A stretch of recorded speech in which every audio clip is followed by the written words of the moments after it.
Dear students, in a previous video we are learning about the Mughal Empire. In there already we learnt about the founder of Mughal Empire and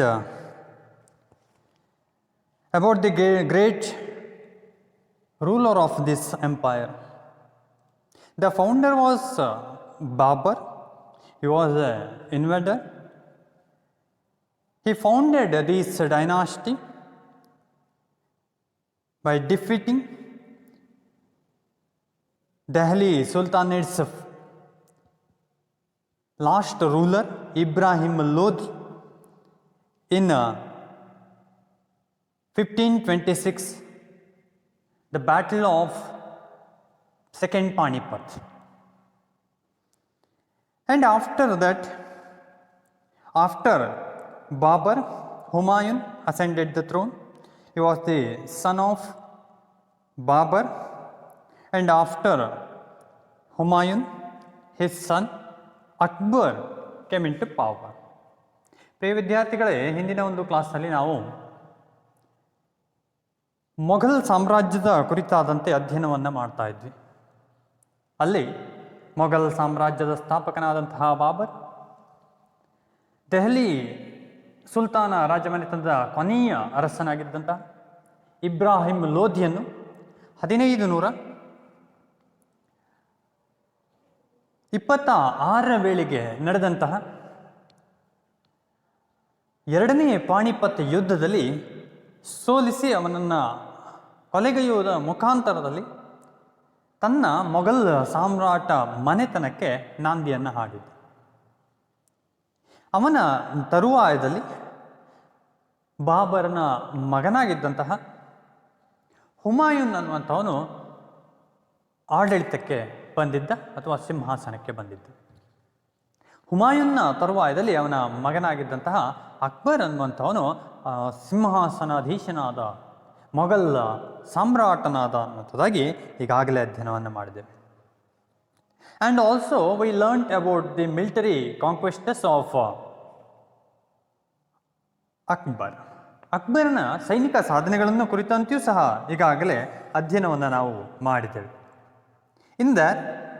in military conquests or achievements of Akbar, Second Battle of Panipat in 1556, conquest of Gondwana, conquest of Gujarat, conquest of Bengal and Orissa, and annexations of Kabul and Kashmir, and also about Rajput policy of Akbar, and conquest of south Indian region. ನಾವು ಅಕ್ಬರ್ನ ಸೈನಿಕ ಸಾಧನೆಗಳನ್ನು ಅಧ್ಯಯನವನ್ನು ಮಾಡ್ತಾ 1556 ಎರಡನೇ ಪಾಣಿಪತ್ ಯುದ್ಧ, ಗೊಂಡ್ವಾನದ ವಿರುದ್ಧ ದಿಗ್ವಿಜಯ, ಬಂಗಾಳ ಮತ್ತು ಒರಿಸ್ಸಾವನ್ನು ಗೆದ್ದುಕೊಂಡದ್ದು, ಕಾಬೂಲ್ ಮತ್ತು ಕಾಶ್ಮೀರದ ಸೇರ್ಪಡೆ, ಅಂತೆಯೇ ರಜಪೂತ ನೀತಿ ಮತ್ತು ದಕ್ಷಿಣ ಭಾರತದ ದಿಗ್ವಿಜಯದ ಕುರಿತಾದಂತೆ ಅಧ್ಯಯನವನ್ನು ಮಾಡಿದ್ದೇವೆ. ಅಷ್ಟೇ ಅಲ್ಲ, we also learn about the extension of empire. ಈ ಅಕ್ಬರನ ಸಾಮ್ರಾಜ್ಯ ಅಷ್ಟೊಂದು ವಿಸ್ತರಿಸಿತ್ತು ಅನ್ನುವಂಥದ್ದು ಸಹ ನಾವು ಈಗಾಗಲೇ ಅಧ್ಯಯನವನ್ನು ಮಾಡಿಕೊಂಡು ಬಂದಿದ್ದೇವೆ. Today we are learning about Akbar's another achievement in the field of administration. ಅಕ್ಬರ್ನ ಸಾಧನೆಯನ್ನು ಮತ್ತೆ ಅಧ್ಯಯನವನ್ನು ಮಾಡ್ತೇವೆ. ಅದು ಆಡಳಿತದ ವಿಭಾಗದಲ್ಲಿ ಆತ ಮಾಡಿದಂತಹ ಸಾಧನೆಗಳೇನು ಅನ್ನುವಂಥದ್ದಾಗಿ. ಅಕ್ಬರ್ಸ್ ಅಡ್ಮಿನಿಸ್ಟ್ರೇಷನ್, ಅಕ್ಬರ್ನ ಆಡಳಿತ. ಈ provided A very good administration system. ಅತ್ಯಂತ ಒಳ್ಳೆಯದಾದಂತಹ ಒಂದು ಆಡಳಿತ ವ್ಯವಸ್ಥೆಯನ್ನು ರೂಪಿಸಿದಂಥವನು ಈ ಅಕ್ಬರ್ ಅನ್ನುವಂಥ ಮಹಾಶಯ. He continued throughout Mughals period with a few changes. So it is popular. ಈ ಒಂದು ಮೊಘಲ್ ಸಾಮ್ರಾಟ ಮನೆತನ ಅನ್ನುವಂಥದ್ದು ಇರುವವರೆಗೂ ಸಹ ಸ್ವಲ್ಪವೇ ಸ್ವಲ್ಪ ಬದಲಾವಣೆಗಳೊಂದಿಗೆ ಈ ಅಕ್ಬರನ ಆಡಳಿತಾತ್ಮಕ ಸಾಧನೆಗಳು ಏನಿದ್ದಾವೆ, ಸುಧಾರಣೆಗಳು ಅನ್ನುವಂಥದ್ದು, ಆ ಪದ್ಧತಿ ಅನ್ನುವಂಥದ್ದು ಹಾಗೆಯೇ ಮುಂದುವರೆದಿತ್ತು. ಅಷ್ಟು ಪ್ರಸಿದ್ಧಿಯನ್ನು ಪಡೆದುಕೊಂಡಿತ್ತು ಆತನ ಸಾಧನೆಗಳು. And Akbar was centralised the system of administration. ಇಡೀ ಸಾಮ್ರಾಜ್ಯದ ಆಡಳಿತ ವ್ಯವಸ್ಥೆಯನ್ನು ಈತ ಕೇಂದ್ರೀಕರಿಸಿದ್ದ. It means he had all power. ಈತನೇ ಏನಿದ್ದಾನೆ ಆಡಳಿತದ ಕೇಂದ್ರ ಬಿಂದು. ಸಂಪೂರ್ಣವಾದಂತಹ ಆಡಳಿತದ ಎಲ್ಲ ಆ ಅಧಿಕಾರವನ್ನು ತನ್ನಲ್ಲಿರಿಸಿಕೊಂಡಂತಹ ಅರಸ ಈ ಅಕ್ಬರ ಮಹಾಶಯ. And Mughal emperor called as padishah or ಬಾದ್ಶಾ.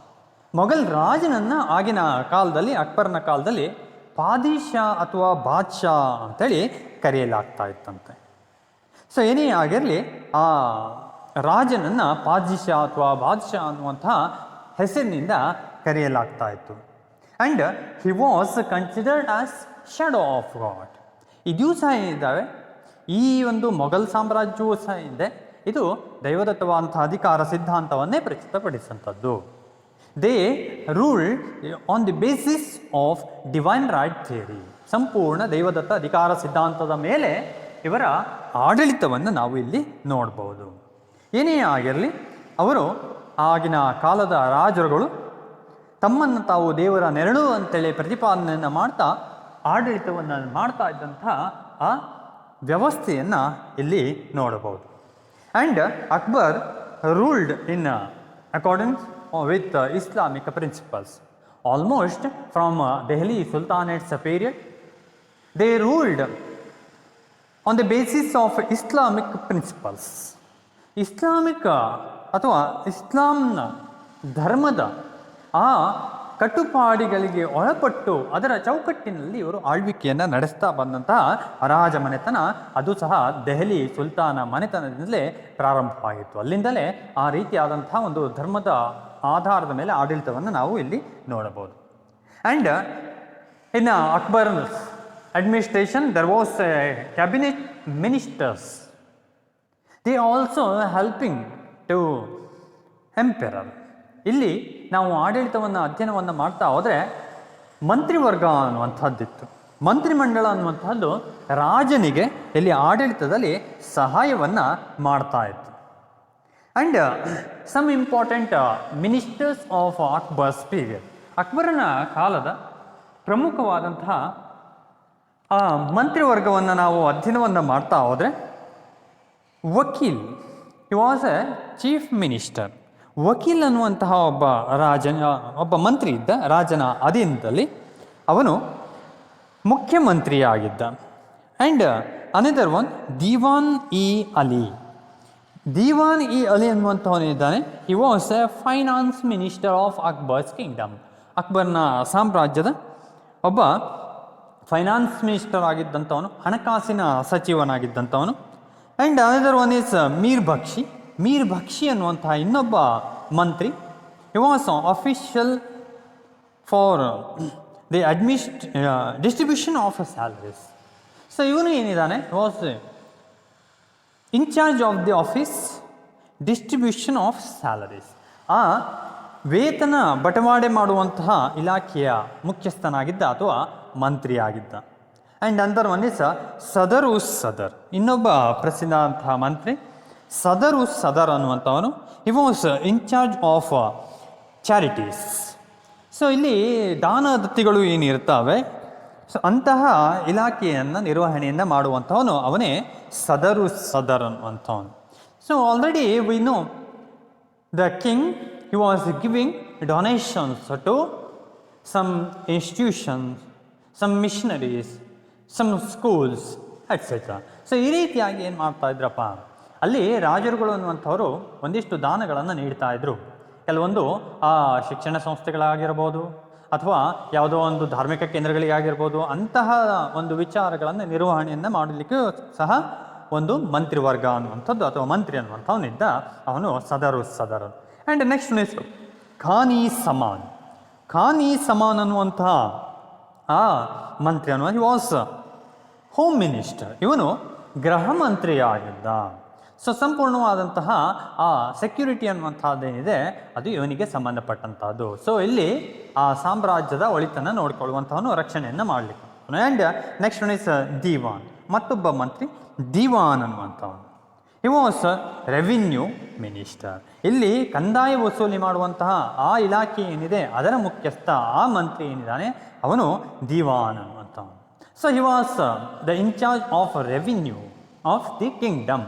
So ಇಡೀ ಒಂದು ಕಂದಾಯ ಏನು ಸಾಮ್ರಾಜ್ಯದ ಕಂದಾಯ ಏನಿದೆ ಅದಕ್ಕೆ ಈತ ಮುಖ್ಯಸ್ಥನಾಗಿದ್ದ.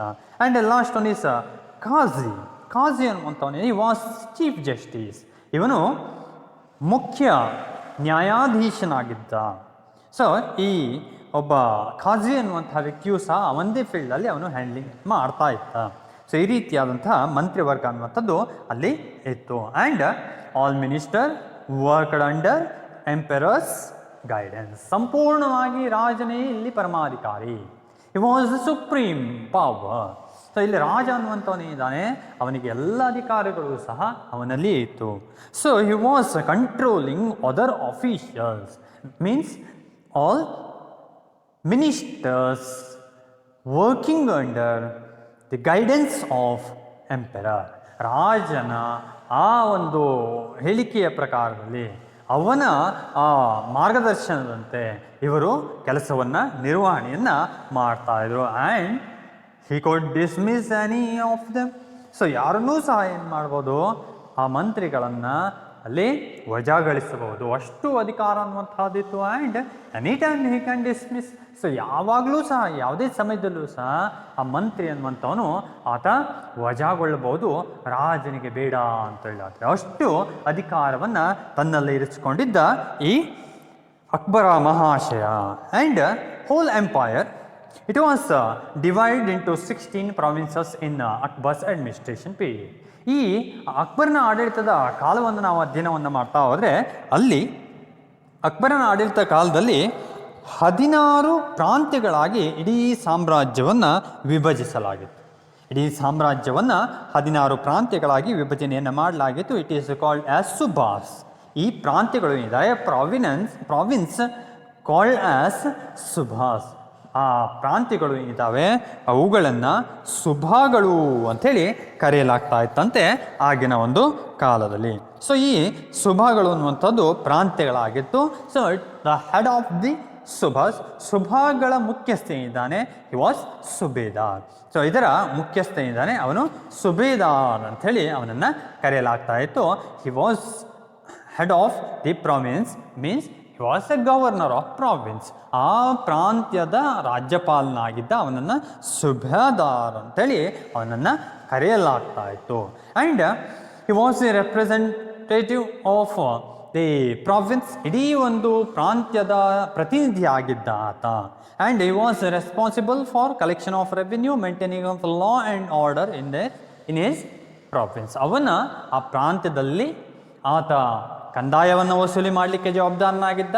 ಅಷ್ಟೇ ಅಲ್ಲ, ಅಲ್ಲಿನ ರಕ್ಷಣೆ ಮತ್ತು ಆ ಕಾನೂನಿನ ಪಾಲನೆಗೂ ಸಹ ಆತನೇ ಮುಖ್ಯಸ್ಥನಾಗಿದ್ದ. ಸಂಪೂರ್ಣವಾದಂತಹ ಜವಾಬ್ದಾರಿ ಅವನಲ್ಲಿಯೇ ಇತ್ತು ಅನ್ನುವಂಥದ್ದಾಗಿ ಇತಿಹಾಸಕಾರ ವರ್ಣನೆಯನ್ನು ಮಾಡ್ತಾ ಹೋಗ್ತಾನೆ. And the other important officials, ನಾವು ಸಾಮಾನ್ಯವಾಗಿ ಉಳಿದಂತಹ ಆ ಅಧಿಕಾರಿ ವರ್ಗವನ್ನು ನಾವು ಅಕ್ಬರ್ನ ಕಾಲದಲ್ಲಿ ಅಧ್ಯಯನವನ್ನು ಮಾಡ್ತಾ ಹೋದರೆ officers like diwan, bakshi, sadar, faujdar, kotwal and qazi. They are the important officials in Akbar's administration. ಅಕ್ಬರ್ನ ಆಡಳಿತದ ಕಾಲದಲ್ಲಿದ್ದಂತಹ ಪ್ರಮುಖವಾದಂತಹ ಆಡಳಿತಾಧಿಕಾರಿಗಳು. ಇಲ್ಲಿ ದಿವಾನ್ ಅನ್ನುವಂಥವನು, ಬಕ್ಷಿ ಅನ್ನುವಂಥವನು, ಸದರ್ ಅನ್ನುವಂಥವನು, ಫೌಜ್ದಾರ್, ಕೊತ್ವಾಲ್, ಖಾಜಿ ಅನ್ನುವಂತಹ ಬೇರೆ ಬೇರೆ ಅಧಿಕಾರಿಗಳು ಅನ್ನುವಂಥವ್ರು ಇಲ್ಲಿ ಇದ್ದರು. ಆ್ಯಂಡ್ ಸುಭಾಸ್ were divide into sarkars. So ಇಲ್ಲಿ ನಾವು ಅಧ್ಯಯನವನ್ನು ಮಾಡಲಿಕ್ಕೆ ಹೊರಟ್ರೆ ಸುಭಾಗಳು ಅನ್ನುವಂಥ ಪ್ರಾಂತ್ಯಗಳು ಇದ್ದಾವೆ. That province, each province divide into many sarkars, ಸರ್ಕಾರಗಳು ಅನ್ನುವಂಥ ಹಾಗೆ ವಿಭಜನೆಯನ್ನು ಮಾಡಲಾಗಿತ್ತು. ಇಟ್ ಮೀನ್ಸ್ ಡಿಸ್ಟ್ರಿಕ್ಟ್ಸ್, ಇದು ಅಂದರೆ ಈ ಜಿಲ್ಲೆ ಅಂತೇಳಿ ಏನು ಕರಿತೇವೆ ಹಾಗೆ. ಸೊ ಈ ರೀತಿಯಾಗಿ ಈ ಸರ್ಕಾರಗಳಾಗಿ ಇಡೀ ಪ್ರಾಂತ್ಯವನ್ನು ವಿಭಜಿಸಿದಂಥದ್ದು. And sarkars divide into many parganas, it means taluks. So ಈ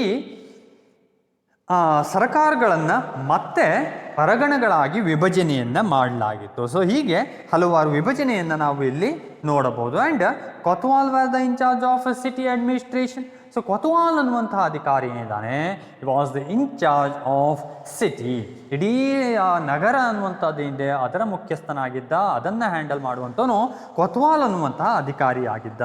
and parganas were divided into villages. ಈಗ ಪರಗಣಗಳು ಅನ್ನುವಂಥದ್ದೇನಿದೆ, ನಾವು ಹೇಗೆ ತಾಲೂಕುಗಳು ಅಂತೇಳಿ ಕರಿತೇವೋ ಹಾಗೆ. ಸೊ ಪರಗಣಗಳು ಅನ್ನುವಂಥದ್ದೇನಿದೆ ಅದನ್ನು ಮತ್ತೆ ಹಳ್ಳಿಗಳಾಗಿ ವಿಭಜನೆಯನ್ನು ಮಾಡಿದಂಥದ್ದನ್ನು ನಾವು ಈ ಅಕ್ಬರ್ನ ಆಡಳಿತದಲ್ಲಿ ನೋಡ್ಬೋದು. So first of all, whole empire divide into many subahs, 16 subahs, 16 ಸುಭಾಗಳಾಗಿ ವಿಭಜನೆಯನ್ನು ಮಾಡಿದಂಥದ್ದು. And it is looked over by a governor called as subedar. So ಇಲ್ಲಿ ಪ್ರಮುಖವಾಗಿ ಆ ಇಡೀ ಒಂದು ಸಾಮ್ರಾಜ್ಯವನ್ನು 16 ಪ್ರಾಂತ್ಯಗಳಾಗಿ ಅಂದರೆ 16 ಸುಭಾಗಳಾಗಿ ವಿಭಜಿಸಲಾಗಿತ್ತು. ಅದರ ಮುಖ್ಯಸ್ಥ ಇದ್ದಾನೆ, ಅದರ ರಾಜ್ಯಪಾಲ ನೋಡಿಕೊಳ್ಳುವಂಥವನು, ಅವನನ್ನು ಸುಬಾದಾರ್ ಅಂಥೇಳಿ ಕರೆಯಲಾಗ್ತಾ ಇತ್ತು.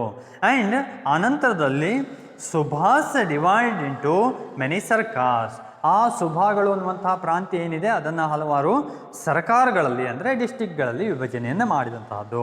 And sarkars divide into many parganas. So ಇಲ್ಲಿ ಸರ್ಕಾರಗಳು ಅನ್ನುವಂಥದ್ದೇನಿದೆ ಅದನ್ನು ಮತ್ತೆ ಪರಗಣಗಳಾಗಿ ವಿಭಜನೆಯನ್ನು ಮಾಡಲಾಗಿತ್ತು. And here kotwal was the in charge of city administration. ಇಲ್ಲಿ ಕೊತ್ವಾಲ್ ಅನ್ನುವಂಥ ಅಧಿಕಾರಿ ಇಡೀ ಒಂದು ನಗರದ ಆ ಮುಖ್ಯಸ್ಥನಾಗಿದ್ದ, ಅವನು ಅದರ ಆಡಳಿತವನ್ನು ನೋಡ್ಕೊಳ್ತಾ ಇದ್ದ. And the parganas divide into many villages. ಒಂದು ಪ್ರಾಂತ್ಯ ಏನಿದೆ, ಸೊ ಆ ಪ್ರಾಂತ್ಯವನ್ನು ಸುಭಾಗಳು ಅಂತೇಳಿ ಕರೆದ್ರು. ಆ ಸುಭಾಗಳನ್ನು ಏನು ಮಾಡಿದ್ರು, ಮತ್ತೆ ವಿಭಜನೆಯನ್ನು ಮಾಡಿ ಅದನ್ನು ಸರ್ಕಾರಗಳಾಗಿ ವಿಭಜಿಸಲಾಗಿತ್ತು, ಸರ್ಕಾರಗಳನ್ನು ಪರಗಣಗಳಾಗಿ ವಿಭಜಿಸಲಾಗಿತ್ತು, ಪರಗಣಗಳನ್ನು ಹಳ್ಳಿಗಳಾಗಿ ವಿಭಜನೆಯನ್ನು ಮಾಡಲಾಗಿತ್ತು. ಸೊ ಈ ರೀತಿಯಾದಂಥ ವಿಭಜನೆಯನ್ನು ನಾವು ನೋಡ್ಬೋದು. And villages was the lowest unit of the administration. ಇಲ್ಲಿ ಹಳ್ಳಿ ಅನ್ನುವಂಥದ್ದು ಅತ್ಯಂತ ಚಿಕ್ಕ ಆಡಳಿತದ ಘಟಕವಾಗಿತ್ತು. And it is looked over by village panchayat. ಇದರ ಮುಖ್ಯಸ್ಥ ಅಥವಾ ಇದನ್ನು ನೋಡಿಕೊಳ್ಳುವಂಥವ್ರು ಯಾರಪ್ಪ ಅಂತಂದರೆ ಗ್ರಾಮ ಪಂಚಾಯತ್ ಅನ್ನುವಂಥದ್ದು ಅಲ್ಲಿ ಇತ್ತಂತೆ, ಅದು ನೋಡ್ಕೊಳ್ತಾ ಇತ್ತಂತೆ ಇಡೀ ಈ ಪ್ರಾಂತ್ಯದಲ್ಲಿರುವಂತಹ ಹಳ್ಳಿಗಳು ಎನ್ನುವಂಥದ್ದೇನಿದೆ ಅವುಗಳ ಆಡಳಿತವನ್ನು ಅಲ್ಲಿನ ಗ್ರಾಮ ಪಂಚಾಯತ್ ಅನ್ನುವಂಥದ್ದು ಅದು ನಿರ್ವಹಣೆಯನ್ನು ಮಾಡ್ತಾ ಇತ್ತು. And next one is the mansabdari system in Akbar's administration. ಅಕ್ಬರ್ನ ಆಡಳಿತದ ಕಾಲದಲ್ಲಿ ಮತ್ತೊಂದು ಹೊಸ ಪದ್ಧತಿಯನ್ನು ನೋಡ್ಬೋದು, ಅದು ಮನ್ಸಬ್ದಾರಿ ಪದ್ಧತಿ ಅನ್ನುವಂಥದ್ದು. So it is introduced by Akbar. ಅಕ್ಬರನ್ನು ಇದನ್ನು ಈ ಪರಿಚಯಿಸಿದಂತಹ ಒಬ್ಬ ಸಾಮ್ರಾಟ. And this system for military and civil administration. ಇದು ಏನಿದೆ, ಈ ಒಂದು ಹೊಸ ಪದ್ಧತಿ ಮನ್ಸಬ್ದಾರಿ ಪದ್ಧತಿ ಅನ್ನುವಂಥದ್ದು ಒಂದು ಸೈನಿಕ ವಿಭಾಗಕ್ಕೆ ಮತ್ತು ನಾಗರಿಕ ವಿಭಾಗಕ್ಕೆ ಇದು ಸಂಬಂಧಿಸಿದ್ದಾಗಿತ್ತು. So it is known as mansabdari system. ಇದನ್ನು ಮನ್ಸಬ್ದಾರಿ ಪದ್ಧತಿ ಅಂತೇಳಿ ಕರೆಯಲಾಗಿತ್ತು. And mansab means rank or position. ಈ ಮನ್ಸಬ್ ಅಂತಂದರೆ ಏನಪ್ಪ ಹಾಗಾದರೆ? Mansab means rank or position. ಇದು ಶ್ರೇಣಿ ಅಥವಾ ಸ್ಥಾನ ಅಂಥದ್ದಾಗಿ ಅರ್ಥೈಸ್ತಾನೆ ಇತಿಹಾಸಕಾರ. ಮನ್ಸಬ್ ಅಂತಂದರೆ ಶ್ರೇಣಿ ಅಥವಾ ಸ್ಥಾನ ಅನ್ನುವಂಥದ್ದಾಗಿ ಅರ್ಥೈಸ್ತಾ ಹೋಗ್ತಾನೆ. So this is originated from the Persian concept nasab kardan. ಈ ಒಂದು ಏನು ಆ ಪರಿಕಲ್ಪನೆ ಅನ್ನುವಂಥದ್ದೇನಿದೆ, ಮನ್ಸಬ್ದಾರಿ ಪರಿಕಲ್ಪನೆ ಅಥವಾ ಸಿಸ್ಟಮ್ ಅನ್ನುವಂಥದ್ದು, ಆ ರೀತಿಯಾದಂಥ ಯೋಜನೆ ಅನ್ನುವಂಥದ್ದು ಬಂದಂಥದ್ದು ಪರ್ಷಿಯಾದ ಆ ನಸಬ್ ಕರ್ತನ್ ಅನ್ನುವಂತಹ ಆ ಪದ್ಧತಿಯಿಂದಾಗಿ ಬಂತು. ಅದರಿಂದಾಗಿ ಇಲ್ಲಿ ಮನ್ಸಬ್ದಾರಿ ಪದ್ಧತಿ ಅನ್ನುವಂಥದ್ದು ಇಂಟ್ರಡ್ಯೂಸ್ ಆಯಿತು ಅನ್ನುವಂಥದ್ದಾಗಿ ವರ್ಣಿಸ್ತಾ ಹೋಗ್ತಾನೆ ಇತಿಹಾಸಕಾರ. It means Nasabkardan means fixing a particular person to a particular place. So ಇಲ್ಲಿ ನಸಬ್ ಕರ್ದನ್ ಅಂತಂದ್ರೆ ಏನಪ್ಪ? Fixing A particular person in a particular place. So ಒಂದು ನಿರ್ದಿಷ್ಟವಾದಂತಹ ಸ್ಥಾನದಲ್ಲಿ ನಿರ್ದಿಷ್ಟವಾದಂತಹ ವ್ಯಕ್ತಿಯನ್ನು ನೆಲೆಗೊಳಿಸುವುದು ಅಂತೇಳಿ ಅರ್ಥ ನಸಬ್ ಕರ್ದನ್ ಅಂತಂದರೆ. ಸೊ ಒಂದು ನಿರ್ದಿಷ್ಟವಾದಂತಹ ವ್ಯಕ್ತಿಯನ್ನು ನಿರ್ದಿಷ್ಟವಾದಂತಹ ಸ್ಥಾನದಲ್ಲಿ ನೆಲೆಗೊಳಿಸುವುದು ಅನ್ನೋದಾಗಿ ಅರ್ಥವನ್ನು ನಾವಿಲ್ಲಿ ನೋಡ್ಬೋದು. And in 1571 C Akbar with the help of Mir Bakshi the official for the distribution of salaries set up this new system. ಈ ಹೊಸ ಪದ್ಧತಿ ಏನಿದೆ ಮನ್ಸಬ್ದಾರಿ ಸಿಸ್ಟಮನ್ನು 1571ರಲ್ಲಿ ಅಕ್ಬರ್ ಅನ್ನುವಂಥವನು ಏನು ಮಾಡ್ದ, ಇಂಟ್ರಡ್ಯೂಸ್ ಮಾಡ್ದ. ಅದಕ್ಕೂ ಸಹ ಒಬ್ಬ ಹೆಲ್ಪ್ ಮಾಡಿದ್ದ ಒಬ್ಬ ಅಧಿಕಾರಿ ಅನ್ನುವಂಥವನು, ಅವನ ಬೆನ್ನೆಲುಬಾಗಿದ್ದ ಅವನೇ ಮೀರ್ ಬಕ್ಷಿ ಅನ್ನುವಂತಹ ಆ ವೇತನ ಬಟವಾಡೆ ಅಧಿಕಾರಿಯಿಂದನೇ ಮಂತ್ರಿಯಿಂದನೇ ಅವನ ಸಹಾಯದೊಂದಿಗೆ ಈ ಹೊಸ ಮನ್ಸಬ್ದಾರಿ ಪದ್ಧತಿಯನ್ನು ಈತ ಅಳವಡಿಸಿದ್ದ. And mansabdars could transferred from one to another place. So ಆ ಒಬ್ಬ ಮನ್ಸಬ್ದಾರ ಏನಿದ್ದಾನೆ ನೇಮಕವಾದಂಥವನು ಆ ಪ್ರದೇಶದಿಂದ ಮತ್ತೊಂದು ಪ್ರದೇಶಕ್ಕೆ ಆತನನ್ನು ಟ್ರಾನ್ಸ್ಫರ್ ಸಹ ಮಾಡಲಾಗ್ತಾ ಇತ್ತು. ಸೊ ಆ ರೀತಿಯಾದಂಥ ಪದ್ಧತಿಯನ್ನು ಇಟ್ಟುಕೊಳ್ಳಲಾಗಿತ್ತು. And various ranks also there. ಇಲ್ಲಿ ಮನ್ಸಬ್ದಾರರಲ್ಲಿ ಹಲವಾರು ಶ್ರೇಣಿಗಳು ಅನ್ನುವಂಥದ್ದು ಇತ್ತು ಅನ್ನುವಂಥದ್ದಾಗಿ ವರ್ಣಿಸ್ತಾ ಹೋಗ್ತಾನೆ ಇತಿಹಾಸಕಾರ. Based on commanding 10 to 10,000 soldiers which was handling. So ಒಬ್ಬ ಸೈನಿಕ ಅನ್ನುವಂಥವನು ಅವನು ನಿಯಂತ್ರಿಸುವ ಆ ಒಂದು ಆ ಸೈನಿಕರನ್ನು ನಿರ್ವಹಿಸುವ ಆಧಾರದ ಮೇಲೆ ಇತ್ತು ಈ ಒಂದು ಪದ್ಧತಿ ಅನ್ನುವಂಥದ್ದು. ಸೊ ಈ ಒಂದು ಶ್ರೇಣಿ ಅನ್ನುವಂಥದ್ದು. So you can handle 10 to 10,000 soldiers.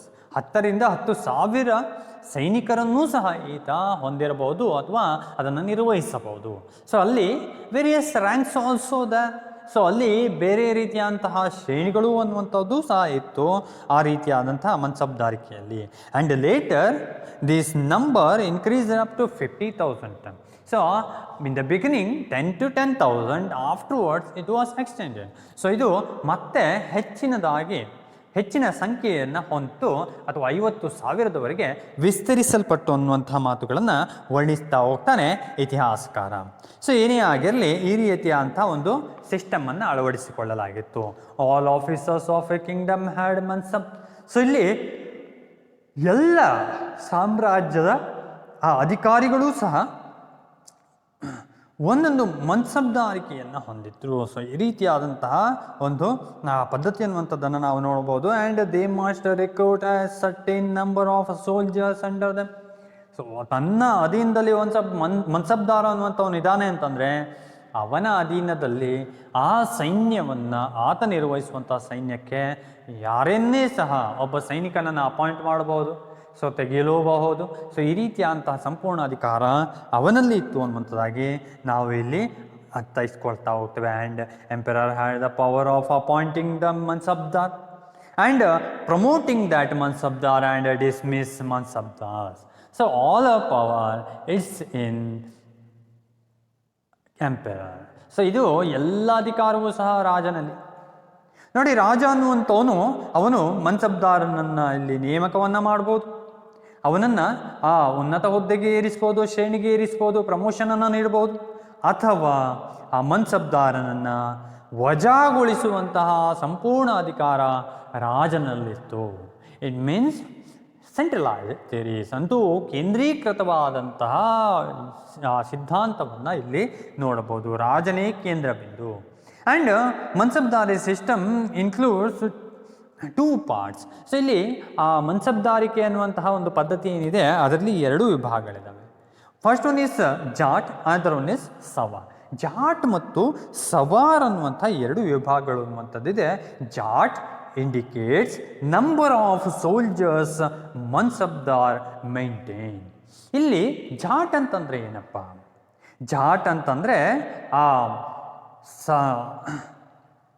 ಮನ್ಸಬ್ದಾರ ನಿರ್ವಹಿಸುತ್ತಿರುವ ಸೈನಿಕರ ಸಂಖ್ಯೆ ಏನಿದೆ ಅದಕ್ಕೆ ಜಾಟ್ ಅಂತ ಹೇಳಿ ಕರೀತಾ ಇದ್ರು. ಅವನು ಎಷ್ಟು ಸೈನಿಕರನ್ನು ಇಲ್ಲಿ ನಿರ್ವಹಿಸ್ತಾ ಇದ್ದಾನಪ್ಪ ತನ್ನ ಅಧೀನದಲ್ಲಿ ಅನ್ನುವಂಥದ್ದು ಜಾಟ್ ಅನ್ನೋ ವಿಭಾಗಕ್ಕೆ ಸೇರಿದಂತೆ. ಆ್ಯಂಡ್ ಸವಾರ್, ಸವಾರ್ ಅನ್ನುವಂಥದ್ದು ಏನಿದೆ, it indicates actual number of horseman that she maintain. ಇಲ್ಲಿ ಮನ್ಸಬ್ದಾರ ಅನ್ನುವಂಥವನು ನಿರ್ವಹಿಸ್ತಾ ಇದ್ದಂತಹ ಆ ಅಶ್ವದಳ ಏನಿದೆ ಅದರ ರೋಹಿಗಳಿಗೆ ಸಂಬಂಧಪಟ್ಟಂಥದ್ದು ಅಂದರೆ ಆ ಕುದುರೆಯನ್ನು ಹೊಂದಿರುವಂತಹ ಆ ದಳ ಏನಿದೆ ಆ ದಳದ ಆ ಸೈನ್ಯಕ್ಕೆ ಸಂಬಂಧಪಟ್ಟಂತಹದ್ದು ಈ ಸವಾರ್ ಅನ್ನುವಂಥ ವಿಭಾಗ. ಸೊ ಸ್ಯಾಲರೀಸ್ ಆಫ್ ಮನ್ಸಬ್ದಾರರ ಅವರಿಗೆ ಸಿಗ್ತಾ ಇದ್ದಂತಹ ವೇತನವನ್ನು ನಾವು ಇಲ್ಲಿ ಅಧ್ಯಯನವನ್ನು ಮಾಡಲಿಕ್ಕೆ ಹೊರಟ್ರೆ ಇಟ್ ವಾಸ್ ವೆರಿ ಹೈ. ಇದು ಹೆಚ್ಚಿನ ಒಂದು ವೇತನವನ್ನು ಅವರಿಗೆ ನೀಡಲಾಗ್ತಾ ಇತ್ತು. ಅತ್ಯಂತ ಹೆಚ್ಚಿನ ವೇತನ ಅನ್ನುವಂಥದ್ದು ಅಥವಾ ಸಂಬಳ ಅನ್ನುವಂಥದ್ದು ಅವರಿಗೆ ದೊರಕ್ತಾ ಇತ್ತು. And that salaries it was paid into allotting of jagirs. ಇಲ್ಲಿ ಒಂದು ಪದ್ಧತಿಯನ್ನು ನಾವು ನೋಡ್ಬೋದು. ಈ ಸ್ಯಾಲ್ರಿಯನ್ನು ಹೇಗೆ ಕೊಡ್ತಾ ಇದ್ರಪ್ಪ, ಸಂಬಳವನ್ನು ಒಬ್ಬ ಸರದಾರನಿಗೆ ಅಥವಾ ಒಬ್ಬ ಮನ್ಸಬ್ದಾರನಿಗೆ ಹೇಗೆ ನೀಡ್ತಾ ಇದ್ರಪ್ಪ ಅಂತಂದರೆ ಅದನ್ನು ಜಾಗೀರನ್ನು ಅವನಿಗೆ ನೀಡುವ ಮುಖಾಂತರದಲ್ಲಿ ವೇತನ ಬಟವಾಡೆ. ಅವನಿಗೆ ಜಾಗೀರನ್ನು ನೀಡ್ತಾ ಇದ್ರು, ಒಂದಿಷ್ಟು ಭೂಮಿಯನ್ನು ನೀಡ್ತಾ ಇದ್ದೆ. They are giving piece of land, it is called as jagir. So ಒಂದು ಭೂಮಿಯನ್ನು ನೀಡ್ತಾ ಇದ್ರು, ಆ ಭೂಮಿ ಅಂತ ಜಾಗೀರು ಅಂತ ಕರಿತಾ ಇದ್ರು. ಅವನಿಗೆ ಅದನ್ನು ನೀಡಲಾಗ್ತಾ ಇತ್ತು, ಅದೇ ಅವನಿಗೆ ಸ್ಯಾಲ್ರಿ ಆಗಿತ್ತು. And Akbar was independent upon mansabdars for military support. So Akbar not maintain so much of military because he was handling Mansabdas. So Mansabdas, they are handling the soldiers or army. ಅಲ್ಲಿ ಮನ್ಸಬ್ದಾರ ಅನ್ನುವಂಥವನು ಸೈನ್ಯವನ್ನು ಹೊಂದಿರ್ತಾ ಇದ್ದ, ಅವನು ನಿರ್ವಹಣೆಯನ್ನು ಮಾಡ್ತಾ ಇದ್ದ. ಅವನ ಆ ಸಹಾಯ ಅನ್ನುವಂಥದ್ದು ಈ ರಾಜನಿಗೆ ಸಿಗ್ತಾ ಇತ್ತು. ಅಕ್ಬರ್ ಅನ್ನುವಂಥವನು ಮನ್ಸಬ್ದಾರರ ಆ ಸೈನ್ಯವನ್ನು ಅವಲಂಬಿಸಿದ್ದನ್ನು ನಾವು ಇಲ್ಲಿ ನೆನಪಿಸಿಕೊಳ್ಳಬಹುದು. ಸೊ ಈ ರೀತಿಯಾಗಿತ್ತು ಆ ಪದ್ಧತಿ ಅನ್ನುವಂಥದ್ದಾಗಿ ಇತಿಹಾಸಕಾರ ವರ್ಣನೆಯನ್ನು ಮಾಡ್ತಾ ಹೋಗ್ತಾನೆ. And because of this system Akbar had only 25,000 soldiers. So ಆ ಕಾರಣದಿಂದಾಗಿ ಮನ್ಸಬ್ದಾರಿಕೆ ಅನ್ನುವಂಥದ್ದು ಇರುವ ಕಾರಣಕ್ಕಿಂದಾಗಿ ಅವರ ಸಹಾಯ ಅನ್ನುವಂಥದ್ದು ಸಿಗ್ತದೆ ಅನ್ನುವಂಥ ಕಾರಣಕ್ಕೋಸ್ಕರವಾಗಿ ಅಕ್ಬರ್ ಬರೀ 25,000 ಸೈನಿಕರನ್ನು ಮಾತ್ರ ಈತ ನಿರ್ವಹಣೆಯನ್ನು ಮಾಡಿದ್ದ, ತನ್ನ ಸ್ವಂತ ಸೈನ್ಯವಾಗಿ ಹೊಂದಿದ್ದ ಅನ್ನುವಂಥ ಮಾತುಗಳನ್ನು ಇತಿಹಾಸಕಾರ ವರ್ಣಿಸ್ತಾ ಹೋಗ್ತಾನೆ. And next one is revenue system of Raja Todarmal.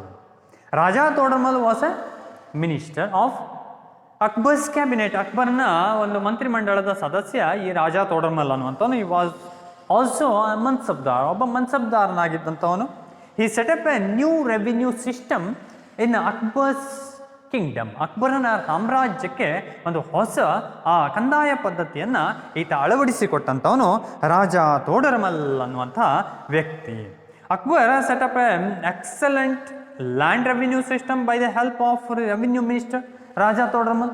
Raja Todarmal ಅನ್ನುವಂತಹ ಒಬ್ಬ ಕಂದಾಯ ಮಂತ್ರಿ ಏನಿದ್ದಾನೆ, ಅವನ ಸಹಾಯದೊಂದಿಗೆ ಹೊಸದಾದಂತಹ ಕಂದಾಯ ಪದ್ಧತಿಯನ್ನು ಈತ ಪರಿಚಯಿಸಿದ್ದ ಅಕ್ಬರ್ ಅನ್ನುವಂಥವನು.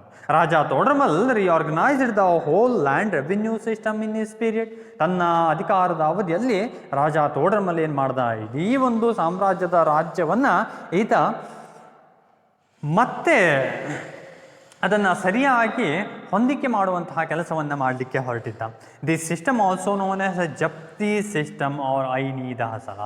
ಸೊ ಈ ರಾಜಾ ತೋಡರ್ಮಲ್ಲನ ಹೊಸ ಕಂದಾಯ ಪದ್ಧತಿ ಏನಿದೆ ಅದನ್ನು ಜಪ್ತಿ ಪದ್ಧತಿ ಅಥವಾ ಐನಿ ದಹಸಲ ಅಂತೇಳಿಯೂ ಸಹ ಕರೆಯಲಾಗ್ತದೆ.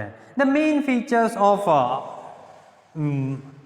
ರೆವಿನ್ಯೂ ಸಿಸ್ಟಮ್ ಆಫ್ ತೋಡರ್ಮಲ್ಲನ ಜಪ್ತಿ ಪದ್ಧತಿ ಅಥವಾ ಐನಿ ದಹಸಲದ ಪ್ರಮುಖವಾದಂತಹ ಅಂಶಗಳನ್ನು ನಾವು ಅಧ್ಯಯನವನ್ನು ಮಾಡಲಿಕ್ಕೆ ಹೊರಟ್ರೆ, first one is there was A 4 land was classified into 4 parts. ಇಲ್ಲಿ ನಾವು ಈ ರೆವಿನ್ಯೂ ಪದ್ಧತಿಯನ್ನು ಅಧ್ಯಯನವನ್ನು ಮಾಡ್ತಾ ಹೋದರೆ ಇಡೀ ಕೃಷಿ ಭೂಮಿ ಏನಿದೆ ಅಥವಾ ಇಡೀ ಸಾಮ್ರಾಜ್ಯದ ಭೂಮಿಯನ್ನು 4 ವಿಭಾಗಗಳಲ್ಲಿ ವಿಭಜನೆಯನ್ನು ಮಾಡಿದ್ದನ್ನು ನೋಡ್ಬೋದು. ಫಸ್ಟ್ ಒನ್ ಈಸ್ ಪೋಲಜ್ ಅನ್ನುವಂತಹ ವಿಭಾಗ.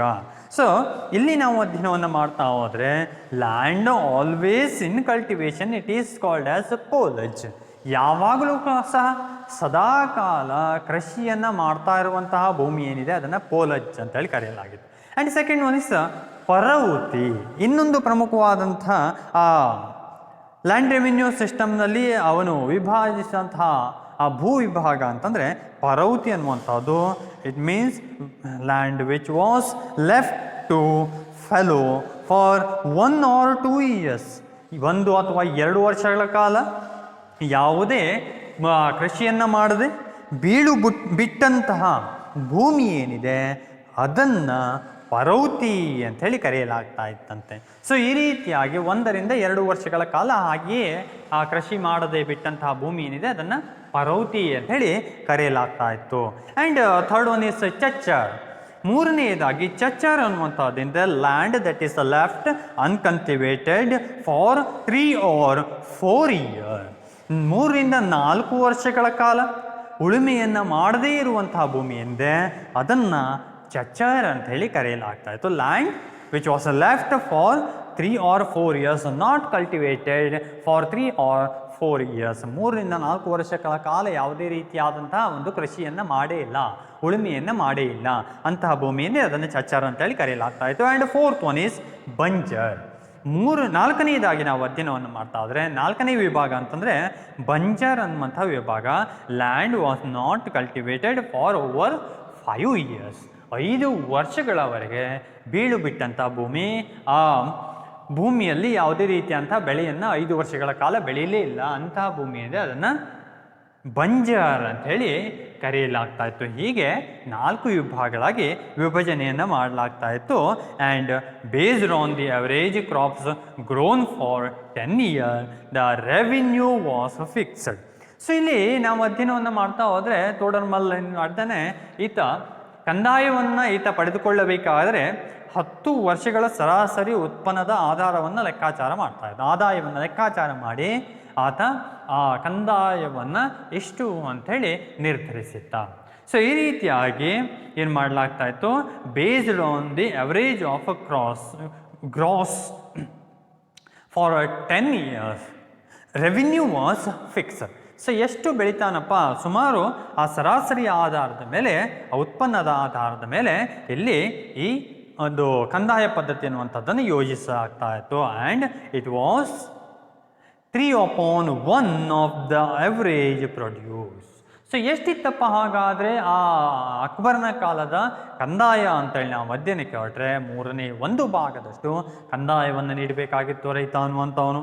And it could be paid into cash and kind both. So ಎರಡರಲ್ಲಿಯೂ ಸಹ ಆತ ವಸ್ತು ರೂಪದಲ್ಲಿಯೂ ಕಂದಾಯವನ್ನು ನೀಡಬಹುದಾಗಿತ್ತು, ಆರ್ ಬೈ ಕಾಯಿನ್ಸ್ ಕ್ಯಾಶ್, ಇಲ್ಲಿ ಹಣದ ರೂಪದಲ್ಲಿಯೂ ನೀಡಬಹುದಾಗಿತ್ತು. ಹೀಗೆ ಎರಡೂ ರೀತಿಯಲ್ಲಿಯೂ ಸಹ ಆ ರೈತ ಅನ್ನುವಂಥವನು ಆ ತೆರಿಗೆಯನ್ನು ನೀಡುವಂತಹ ವ್ಯವಸ್ಥೆ ಅನ್ನುವಂಥದ್ದನ್ನು ಇಲ್ಲಿ ಯೋಜಿಸಲಾಗಿತ್ತು. ಆ್ಯಂಡ್ ನೆಕ್ಸ್ಟ್ ನೈಸ್ ತೋಡರ್ಮಲ್ಸ್ ಬಂದೋಬಸ್ತ್ ಸಿಸ್ಟಮ್. ಮತ್ತೊಂದು ಪ್ರಮುಖವಾದಂತಹ ಪದ್ಧತಿ ಅಂತಂದರೆ ತೋಡರ್ಮಲ್ಲನ ಬಂದೋಬಸ್ತ್ ಪದ್ಧತಿ.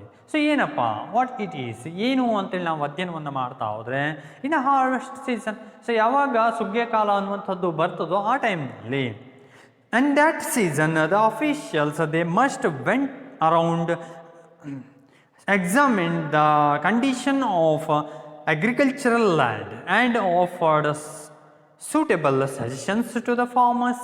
So they must visit to the cultivated land, it means nearer to farmer.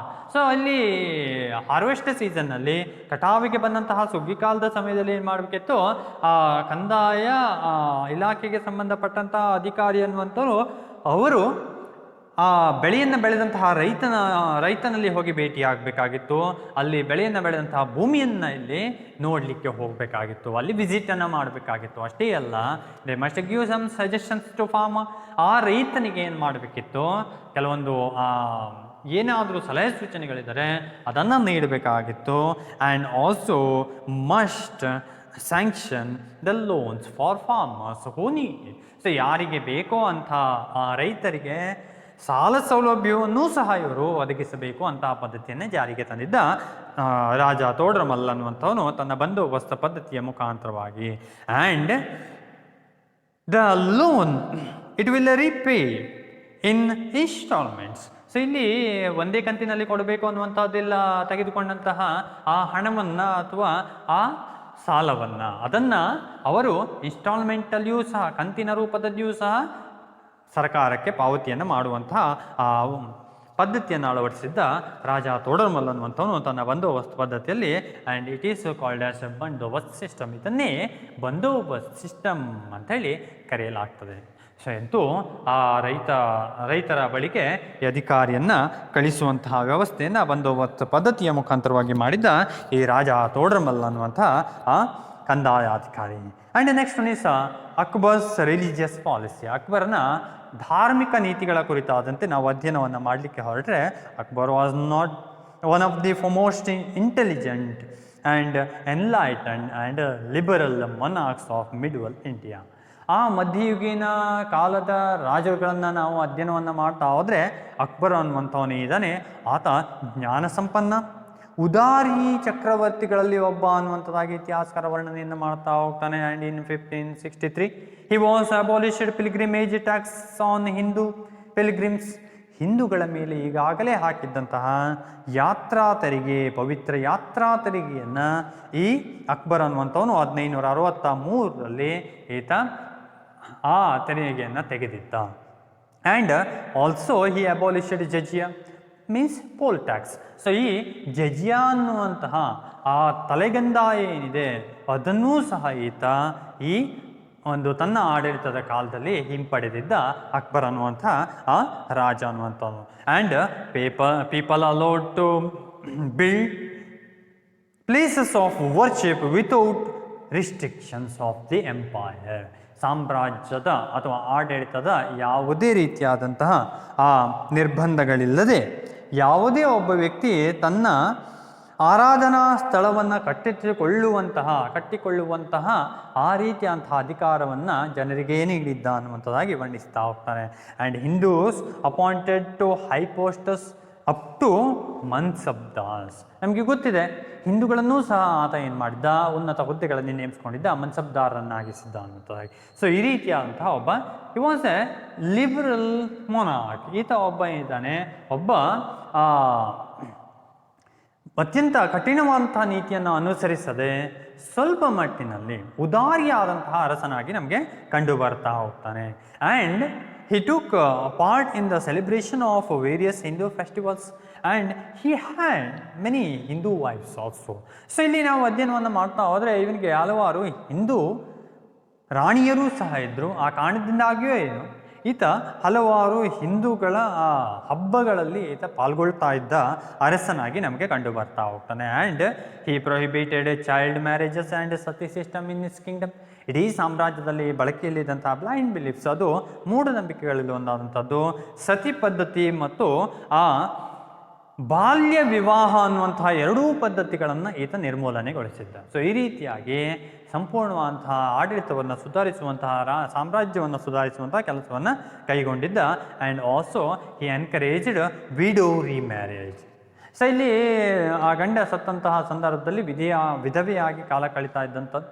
So ಅಂತಹ ಪದ್ಧತಿಯನ್ನು ತೊಡೆದು ಹಾಕಲಿಕ್ಕೆ ಹೊರಟಿದ್ದ ಈತ ಆ ವಿಧವೆಯರಿಗೆ ಪುನರ್ವಿವಾಹವನ್ನು ಮಾಡಿಕೊಳ್ಳುವಂತಹ ಒಂದು ಆ ಹಕ್ಕನ್ನು ನೀಡಿದ್ದ. ಸೊ ಈ ಮೂಲಕವಾಗಿ ಅಂತಹ ಪದ್ಧತಿಯನ್ನು ಸಹ ಹೋಗಲಾಡಿಸುವಂತಹ ಪ್ರಯತ್ನವನ್ನು ಮಾಡಿದ್ದ ಈ ಅಕ್ಬರ ಮಹಾಶಯ. And also he introduced a new religion called as Din E Ilahi in 1581 to 1582. So ಇಲ್ಲಿ 1581-82 ವೇಳೆಗೆ ತನ್ನದೇ ಆದಂತಹ ಹೊಸ ಧರ್ಮವನ್ನು ಸ್ಥಾಪನೆಯನ್ನು ಮಾಡಿದ ಈ ಅಕ್ಬರ ಮಹಾಶಯ, ಅದು ದಿನ್ ಇ ಇಲಾಹಿ ಅನ್ನುವಂತಹ ಹೊಸ ಧರ್ಮ. Akbar founded this new religion. Din E Ilahi means Tauhid e Ilahi or divine monotheism. ಏಕದೇವತಾವಾದವನ್ನು ಪ್ರಚಲಿತಪಡಿಸುವಂತಹ ಧರ್ಮ ದಿನಿ ಇಲಾಹಿ ಅನ್ನುವಂತಹದ್ದು. And it was based on peace for all policy.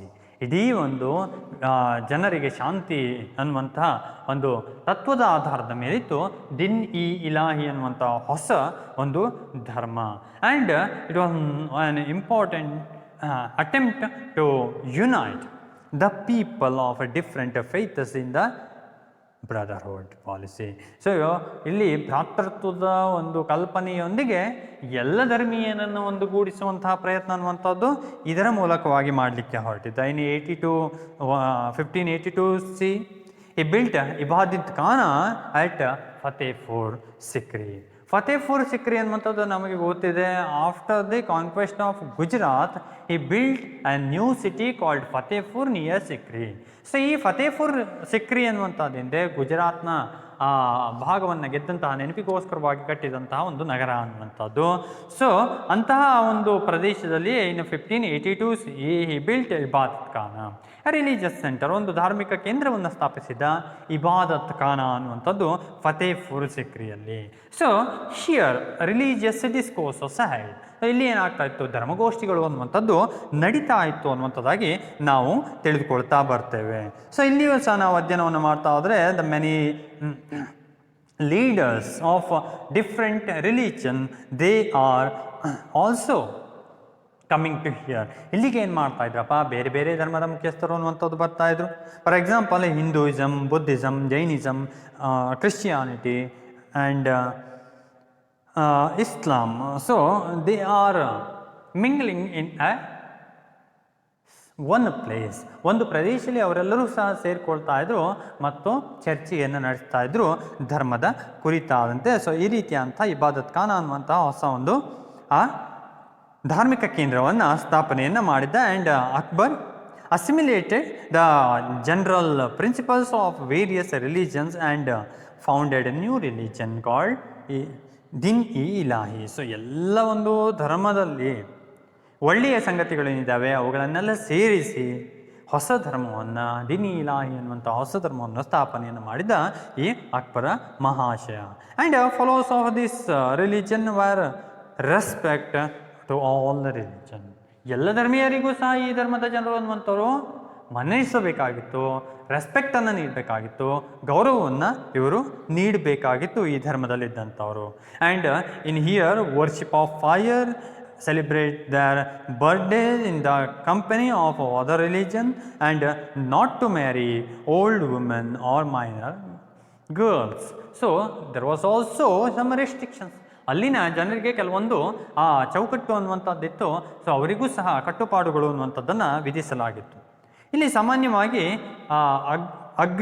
ಅಗ್ನಿಯ ಪೂಜೆಯನ್ನು ಮಾಡುವಂಥದ್ದು ರೂಢಿಯಲ್ಲಿತ್ತು ಈ ದಿನ್ ಇ ಇಲಾಹಿ ಅನ್ನುವಂಥದ್ದು. ಮತ್ತು ಒಬ್ಬ ಧರ್ಮೀಯ ಅಥವಾ ದಿನ್ ಇ ಇಲಾಹಿ ಧರ್ಮವನ್ನು ಸ್ವೀಕಾರವನ್ನು ಮಾಡಿದ್ದಾನೆ ಅಂತಂದರೆ ಆ ಧರ್ಮೀಯನ ಒಂದು ಜನ್ಮದಿನ ಏನಿದೆ ಅದನ್ನು ಎಲ್ಲರೊಂದಿಗೂ ಸೇರಿ ಆತ ಆಚರಣೆಯನ್ನು ಮಾಡಬೇಕಾಗಿತ್ತು. ಆ ರೀತಿಯಂತಹ ಪದ್ಧತಿ ಅನ್ನುವಂಥದ್ದಿತ್ತು. ಅಷ್ಟೇ ಅಲ್ಲ, not to marry and old womens and minor girls. ಅಲ್ಲಿ ಚಿಕ್ಕ ಮಕ್ಕಳನ್ನು ವಿವಾಹವಾಗುವಂಥದ್ದು, ಬಾಲ್ಯ ವಿವಾಹ ಪದ್ಧತಿಯನ್ನು ಹೋಗಲಾಡಿಸಿದ್ದ ನಮಗೆ ಗೊತ್ತಿದೆ. ಅಂತಹ ಮಕ್ಕಳ ವಿವಾಹ ಆಗಿರ್ಬೋದು, ಅಪ್ರಾಪ್ತ ಬಾಲಕಿಯರ ವಿವಾಹ ಆಗಿರ್ಬೋದು, ಅಥವಾ ವಯಸ್ಸಾದ ವೃದ್ಧ ಸ್ತ್ರೀಯ ಜೊತೆಗೆ ವಿವಾಹ ಅನ್ನುವಂಥದ್ದನ್ನು ನಿಷೇಧ ಹೇರಲಾಗಿತ್ತು. And Akbar did not force anybody to follow this his new religion. ತನ್ನ ಹೊಸ ಧರ್ಮವನ್ನು ಸ್ವೀಕರಿಸಿ ಅಂತೇಳಿ ಯಾರನ್ನೂ ಸಹ ಒತ್ತಾಯಪಡಿಸಿಲ್ಲ. So for that after the death of Akbar it is also existed. So ಆ ಕಾರಣದಿಂದಾಗಿ ಏನು, ಯಾರನ್ನೂ ಸಹ ಒತ್ತಾಯ ಮಾಡದೆ ಹೋದ ಕಾರಣಕ್ಕೋಸ್ಕರವಾಗಿ ಅಕ್ಬರನ ಮರಣದೊಂದಿಗೆ ಈ ಧರ್ಮವೂ ಸಹ ಏನಾಗಿತ್ತು, ಸಂಪೂರ್ಣವಾಗಿ ನಾಶವಾಗಿ ಹೋಗಿತ್ತು ಈ ದಿನ್ ಇ ಇಲಾಹಿ ಅನ್ನುವಂಥ ಧರ್ಮ. And next one is patronage to literature. ಇಲ್ಲಿ ಸಾಹಿತ್ಯ ಪೋಷಣೆಯ ಕುರಿತಂತೆ ಇತಿಹಾಸಕಾರ ವರ್ಣನೆಯನ್ನು ಮಾಡ್ತಾ ಹೋಗ್ತಾನೆ. ಹೇಗಿತ್ತಪ್ಪ ಆಗಿನ ಆ ಸಾಹಿತ್ಯ ಕೃತಿಗಳು ಅಥವಾ ಅಕ್ಬರ ನೀಡಿದಂತಹ ಪ್ರೋತ್ಸಾಹದ ಕುರಿತಂತೆ ವರ್ಣನೆಯನ್ನು ಇತಿಹಾಸಕಾರ ಮಾಡ್ತಾ ಹೋಗ್ತಾನೆ. So here Sanskrit and other languages books were translated into Persian language.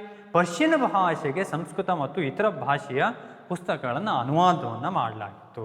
So most important books, so ಪ್ರಮುಖವಾದಂತಹ ಪುಸ್ತಕಗಳು ಅಂತೇಳಿ ನಾವು ಅಧ್ಯಯನವನ್ನು ಮಾಡ್ತಾ ಹೋದರೆ Mahabharata, Ramayana, Atharvaveda and Lilavati, Rajatarangini, Panchatantra and story of Nala Damayanti translated into Persian language. Persian ಭಾಷೆಗೆ ತರ್ಜುಮೆಯಾದಂಥ ಪ್ರಮುಖವಾದಂಥ ಕೃತಿಗಳು ಮಹಾಭಾರತ, ರಾಮಾಯಣ ಅನ್ನುವಂಥದ್ದು, ಅಥರ್ವವೇದ ಅನ್ನುವಂಥದ್ದು, ಲೀಲಾವತಿ ಅನ್ನುವಂತಹ ಗ್ರಂಥ, ರಾಜತರಂಗಿಣಿ ಅನ್ನುವಂಥ ಗ್ರಂಥ, ಆ ಪಂಚತಂತ್ರ ಅನ್ನುವಂತಹ ಆ ಒಂದು ಗ್ರಂಥ.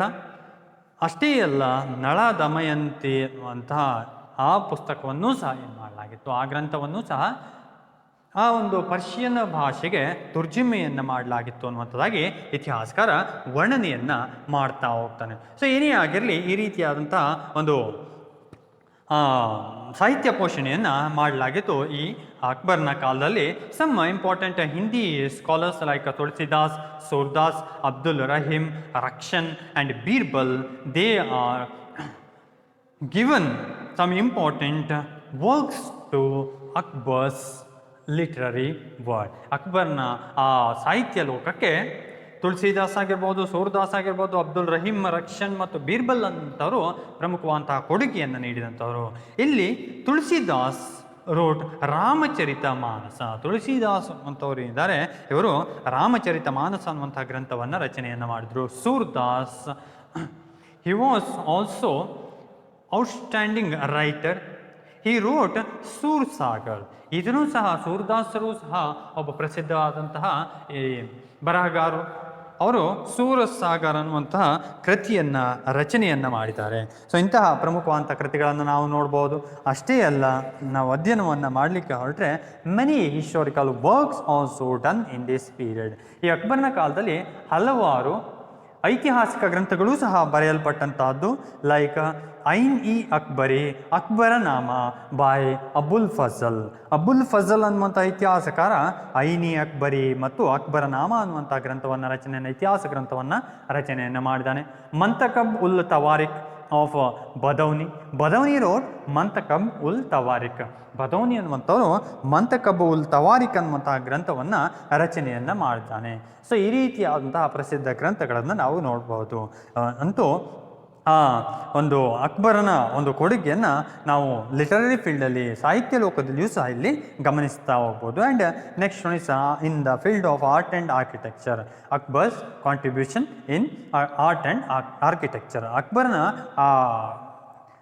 ಕೊಡುಗೆಯನ್ನು ನಾವು ಕಲೆ ವಾಸ್ತುಶಿಲ್ಪದಲ್ಲಿಯೂ ಸಹ ಅಧ್ಯಯನವನ್ನು ಮಾಡ್ತಾ ಹೋಗ್ತೇವೆ. Akbar built many palaces at Amber, Bikaner and Jodhpur. So Amber, Bikaner ಮತ್ತು ಜೋಧ್ಪುರ್ ಅನ್ನುವಂಥ ಪ್ರದೇಶದಲ್ಲಿ ಹಲವಾರು ಅರಮನೆಗಳನ್ನು ನಿರ್ಮಾಣವನ್ನು ಮಾಡಿದ್ದಾನೆ ಈ ಅಕ್ಬರ ಮಹಾಶಯ. And also he built many tanks and gardens. ಅಷ್ಟೇ ಅಲ್ಲ, ಈತ ಹಲವಾರು ನೀರಿನ ಸಂಗ್ರಹಾಲಯಗಳನ್ನು ಕಟ್ಟಿಸಿಕೊಟ್ಟ. ಅಷ್ಟೇ ಅಲ್ಲ, ಹಲವಾರು ಉದ್ಯಾನವನಗಳನ್ನು ನಿರ್ಮಿಸಿಕೊಟ್ಟಂಥವನು ಅಕ್ಬರ ಮಹಾಶಯ. And important buildings of Fatehpur Sikri built by Akbar. ಅಕ್ಬರ್ನಿಂದ ನಿರ್ಮಿತವಾದಂತಹ ಆ ಫತೇಪುರ್ ಸಿಕ್ರಿಯಲ್ಲಿನ ಪ್ರಮುಖವಾದಂತಹ ಕಟ್ಟಡಗಳು ಅಂತೇಳಿ ನಾವು ಅಧ್ಯಯನಕ್ಕೆ ಹೊರಟ್ರೆ ಬುಲಂದ್ ದರ್ವಾಜ, ಟಾಂಬ್ ಆಫ್ ಸಲೀಂ ಚಿಸ್ತಿಯ ಗೋರಿ, ಪಂಚಮಹಲ್, ಜೋಧಾಬಾಯ್ಸ್ ಪ್ಯಾಲೇಸ್, ಜೋಧಾಬಾಯಿಯ ಅರಮನೆ, ದಿವಾನ್ ಇ ಆಮ್ ಆ್ಯಂಡ್ ದಿವಾನ್ ಇ ಖಾಸ್. ದಿವಾನ್ ಇ ಆಮ್ ಮತ್ತು ದಿವಾನ್ ಇ ಖಾಸ್ ಅನ್ನುವಂಥದ್ದು. ಆ್ಯಂಡ್ ಆಗ್ರಾ ಫೋರ್ಟ್, ಆಗ್ರಾ ಕೋಟೆ ಅಂತಂದಿದೆ, ಅದು ಸಹ ಅತ್ಯಂತ ಪ್ರಮುಖವಾದಂತಹ ನಿರ್ಮಾಣ ಈ ಅಕ್ಬರನದ್ದು. And Akbar had an attractive personality. So ನಾವು ಅಧ್ಯಯನವನ್ನು ಮಾಡ್ತಾ ಹೋದರೆ ಅಕ್ಬರ ಮಹಾಶಯ ಅನ್ನುವಂಥವನು ಇದ್ದಾನೆ, he had attractive personality. So ಇವನಿಗೆ ಅವನದೇ ಆದಂತಹ ಒಂದು ವ್ಯಕ್ತಿತ್ವ ಅನ್ನುವಂಥದ್ದಿತ್ತು. ಆ ರೀತಿಯಾದಂತಹ ಒಂದು ಗಮನ ಸೆಳೆಯುವಂತಹ ವ್ಯಕ್ತಿತ್ವ ಅನ್ನುವಂಥದ್ದು ಅವನಲ್ಲಿ ಇತ್ತು ಅನ್ನುವಂಥದ್ದಾಗಿ ವರ್ಣನೆಯನ್ನು ಮಾಡ್ತಾ ಹೋಗ್ತಾನೆ ಇತಿಹಾಸಕಾರ. ದೋ ಅಕ್ಬರ್ ವಾಸ್ ಲಿಟ್ರೇಟ್. ಸೊ ಇಲ್ಲಿ he was not had any formal education, he was illiterate. So ಈತ ಏನಿದ್ದಾನೆ, ಯಾವುದೇ ರೀತಿಯಾದಂತಹ ಒಂದು ಔಪಚಾರಿಕ ಶಿಕ್ಷಣವನ್ನು ಪಡೆದುಕೊಂಡಂತಹ ವ್ಯಕ್ತಿಯಲ್ಲ. ಈತ ವಿದ್ಯಾವಂತನಲ್ಲ, ಆದರೂ ಸಹ ಈ hand profound sense of grasping the details and had A wonderful memory. So ಅವನಿಗೆ ಆ ಒಂದು ವಿವರಗಳನ್ನು ಗ್ರಹಿಸುವಂತಹ ಅಗಾಧ ತಿಳುವಳಿಕೆ, ಅನ್ನುವಂಥದ್ದಿತ್ತಂತೆ. ಅಷ್ಟೇ ಅಲ್ಲ, ಜ್ಞಾಪಕ ಶಕ್ತಿಯನ್ನು ಹೊಂದಿದ್ದ. ಅಷ್ಟೊಂದು ಆ ಗ್ರಾಸ್ಪಿಂಗ್ ಪವರ್ ಅನ್ನುವಂಥದ್ದಿತ್ತು, ಮೆಮೊರಿ ಅನ್ನುವಂಥದ್ದಿತ್ತು ಆ ಅಕ್ಬರನಲ್ಲಿ. And he had the knowledge of philosophy, literature, history and other sciences. So ಅಷ್ಟೇ ಅಲ್ಲ, ಆತನಿಗೆ ಹಲವಾರು ವಿಷಯದ ಜ್ಞಾನ ಅನ್ನುವಂಥದ್ದಿತ್ತು ಅನ್ನುವಂಥದ್ದಕ್ಕೆ ಇತಿಹಾಸಕಾರ ವರ್ಣನೆಯನ್ನು ಮಾಡ್ತಾ ಹೋಗ್ತಾನೆ. ಆತನಿಗೆ ತತ್ವಜ್ಞಾನದ ಕುರಿತಾದಂತೆ, ಸಾಹಿತ್ಯದ ಕುರಿತಾದಂತೆ, ಇತಿಹಾಸದ ಕುರಿತಾದಂತೆ, ಜೊತೆಗೆ ಇತರ ವಿಜ್ಞಾನಗಳ ಕುರಿತಾದಂತೆಯೂ ಸಹ ಈತ ಜ್ಞಾನವನ್ನು ಹೊಂದಿದ್ದ ಅಂತಹ ಒಬ್ಬ ಸಾಮ್ರಾಟ ಅಕ್ಬರ್ ಅನ್ನುವಂಥವನು. And he was also a great conqueror and statesman. ಅಷ್ಟೇ ಅಲ್ಲ, ಈತ ಒಬ್ಬ ಪ್ರಸಿದ್ಧನಾದಂತಹ ಒಬ್ಬ ಸೇನಾನಿ, ಒಬ್ಬ ದಿಗ್ವಿಜಯಕಾರ, ಆ್ಯಂಡ್ ಅಷ್ಟೇ ಅಲ್ಲ, ಒಬ್ಬ ರಾಜನೀತಿಜ್ಞನೂ ಸಹ ಹೌದು. Hence the Akbar called as Akbar the great. ಅದಕ್ಕೋಸ್ಕರವಾಗಿ ಈತನ್ನ ಅಕ್ಬರ ಮಹಾಶಯ ಅಂಥೇಳಿ ಕರಿತಾ ಹೋಗ್ತಾನೆ ಇತಿಹಾಸಕಾರ. So in next class we are learning about other important rulers of Mughal Empire. Thank you.